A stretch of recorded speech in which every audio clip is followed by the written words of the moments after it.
Bom dia, quarto ano. A Projose, antes de iniciar a aula de geografia, vai estar mostrando aqui como é que está a batata doce dela, ó. Lembrando, para quem não fez ainda, que tem que fazer um corte, certo, embaixo, colocar os palitos e mergulhar só uma parte da batata. E olha que linda que tá ficando a minha batata. E a de vocês, como é que está? Mandem as fotos, certo? Que eu gostaria de estar, né, observando e vendo se realmente, né, está chegando nesse processo. Porque algumas pessoas dizem que está demorando demais. Então, talvez foi o jeito que colocou que não foi, né, o correto. Lembrando que é melhor um copo de vidro, né, um copo transparente. Se for plástico transparente, tudo bem. Porque aí você vai estar fazendo a observação, né, diária da mudança dela, ó, que perfeita. Certo? Então, vamos lá. Nossa aula de hoje vai ser sobre o espaço dos africanos. Vimos ontem os espaços indígenas. Vamos para a página 199, tá bom? Então, a África foi e é um continente com grande diversidade étnica e cultural.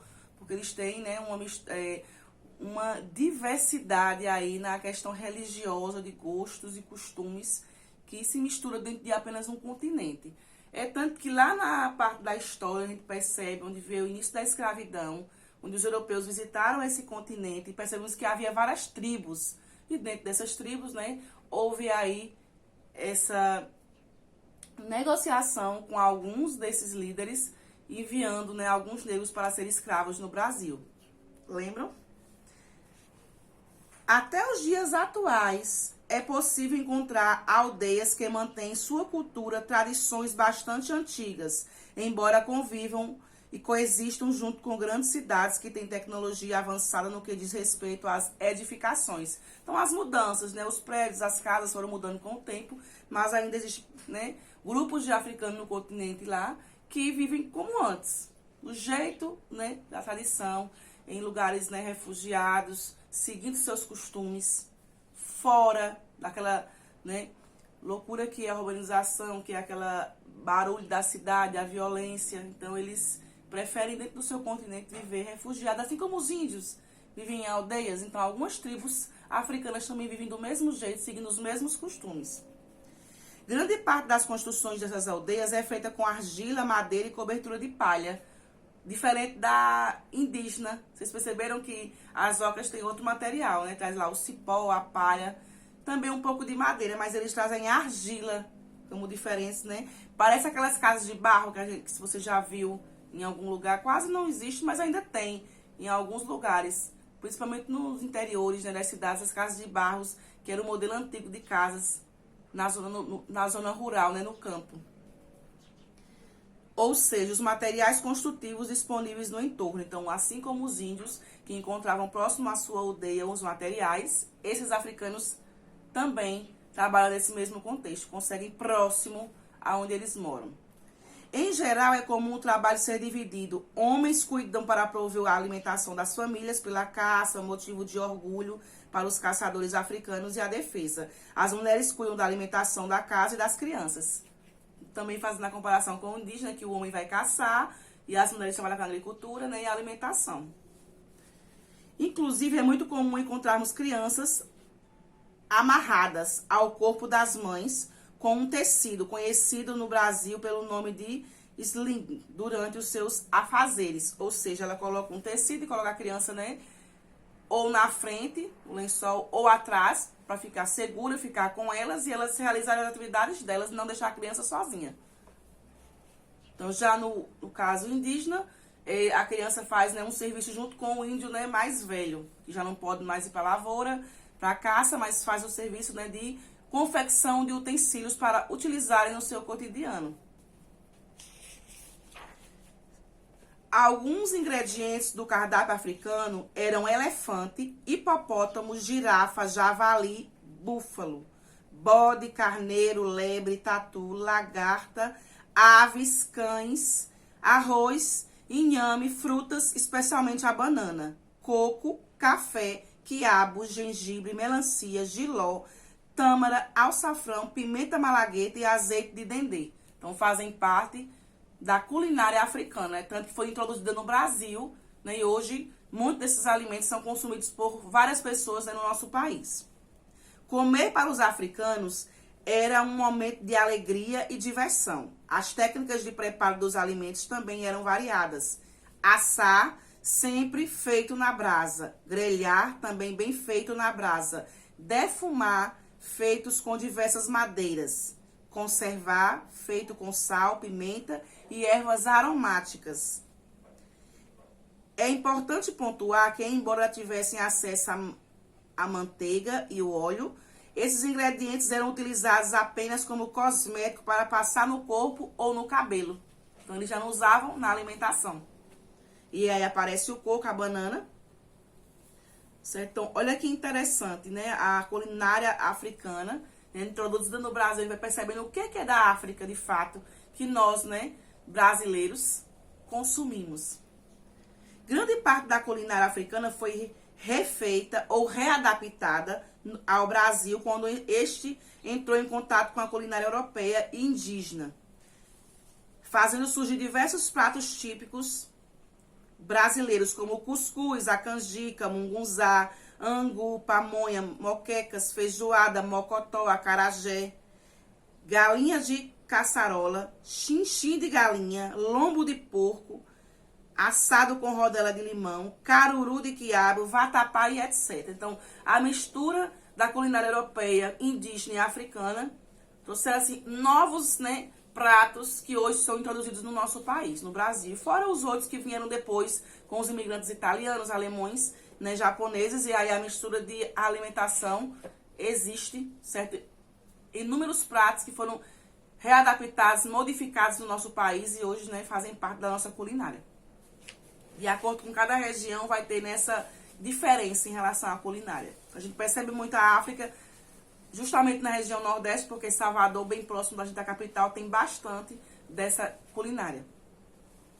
Em todas as aldeias, durante as mais variadas formas de expressão cultural, a música e a dança estão sempre presentes, seja para crenças, lamentos, zoadas ou etc. O ritmo conhecido por batuque é muito comum, já que significa dança ao som de tambores. No Brasil, toda a diversidade rítmica passou a ser conhecida por samba. Atualmente, já tem nomenclatura própria em cada localidade. Candomblé baiano, Xangô e maracatu pernambucanos, tambor de mina maranhense, samba carioca, congado mineiro, capoeira e etc. Instrumentos muito populares no Brasil são heranças africanas. Aí nós temos o ilus, agogôs, abis ou chequerês, o gongue, cuíca, berimbau e etc. Então são instrumentos utilizados nas escolas de samba. Eles usam muito na época do carnaval, em grupos musicais. Trabalham com o pagode, com o samba. Então eles costumam utilizar esses instrumentos para trazer ritmo à música deles.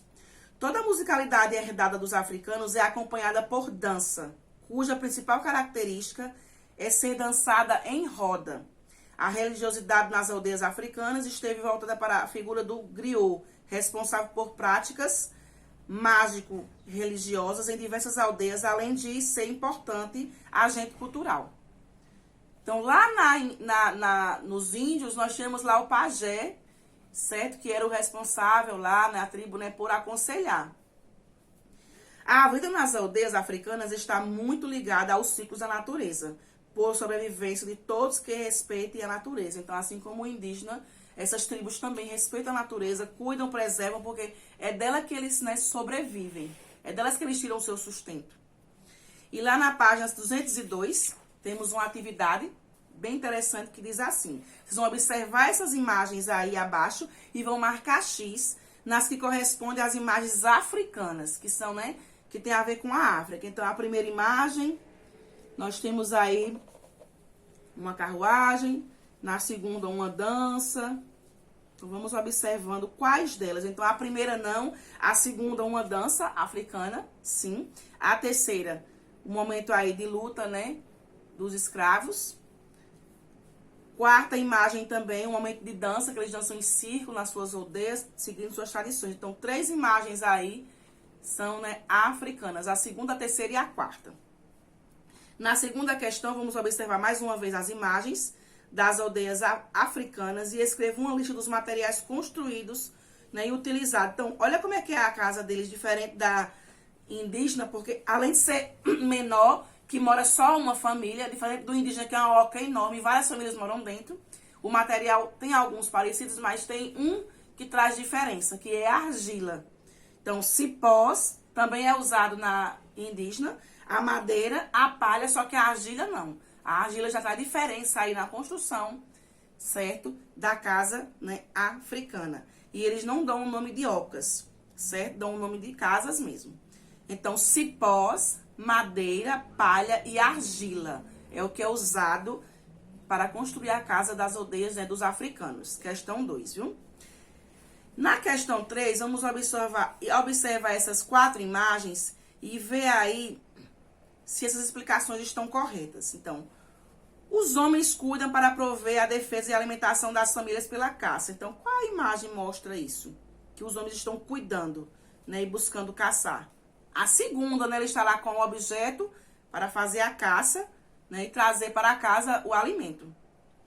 É muito comum encontrarmos crianças amarradas ao corpo das mães com um tecido durante os seus afazeres. Então, vamos... Onde é que tem essa cena? Abaixo, né, da segunda imagem, tem a criança lá no lençol, né, amarrada à mãe, protegida e segue, né, com ela até ela concluir seus afazeres. As mulheres cuidam da alimentação, da caça e das crianças. Então, a terceira imagem lá mostra a mulher, né, com os filhos cuidando. E a última, a caça, é o motivo de orgulho para os caçadores africanos. Então, é orgulho ser um bom caçador e trazer para casa o alimento, o sustento. Então, a primeira imagem é a letra D. Então, primeira imagem, letra D, segunda, letra A, terceira, letra C e a última, letra B.